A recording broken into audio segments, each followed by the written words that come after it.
کئی برس کی قانونی جدوجہد کے بعد ممبئی حملے کے ایک مبینہ ملزم طاہر حسین رانا امریکہ سے انڈیا پہنچ گئے ہیں۔ رانا پاکستانی نژاد کینیڈین شہری ہیں اور دہشت گردی کے ایک دیگر واقعے میں امریکہ میں سزا کاٹ رہے تھے۔ وہ 26 نومبر 2008 کو ممبئی پر ہونے والے حملے کے سلسلے میں انڈین ایجنسیوں کو مطلوب ہیں۔ امریکہ سے طاہر رانا کی حوالگی کو ممبئی حملے کے سلسلے میں انڈین ایجنسیوں کی ایک بہت بڑی کامیابی تصور کیا جا رہا ہے۔ انہیں عدالت میں پیش کیے جانے کے بعد تفتیشی ایجنسی NIA نے اپنی تحویل میں لے لیا ہے۔ NIA نے دلی میں امریکی شہری David Coleman Headley, Tahir Rana اور بعض دیگر افراد کے خلاف ایک کیس درج کیا تھا۔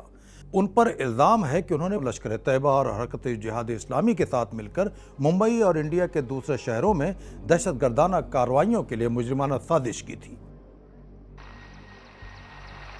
طاہر رانا پاکستانی فوج کے میڈیکل کور میں کیپٹن تھے۔ ان کی بیوی بھی ڈاکٹر ہیں۔ وہ اپنی بیوی کے ہمراہ 1997 میں کینیڈا منتقل ہو گئے اور 2001 میں کینیڈا کی شہریت حاصل کی۔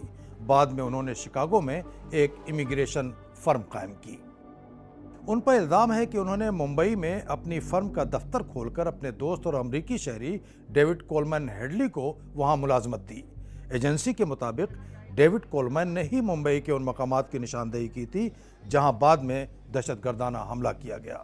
ڈیوڈ پر زیادہ سنگین الزامات ہیں، لیکن امریکہ نے سرکاری گواہ بنا کر انہیں انڈیا کے حوالے کرنے سے انکار کر دیا ہے۔ نومبر 2008 میں ممبئی پر دہشت گردانہ حملے میں 166 افراد مارے گئے تھے۔ ممبئی حملے کے اہم ملزموں میں طاہر رانا پہلے ایسے شخص ہیں جو انڈین ایجنسیوں کی گرفت میں آئے ہیں۔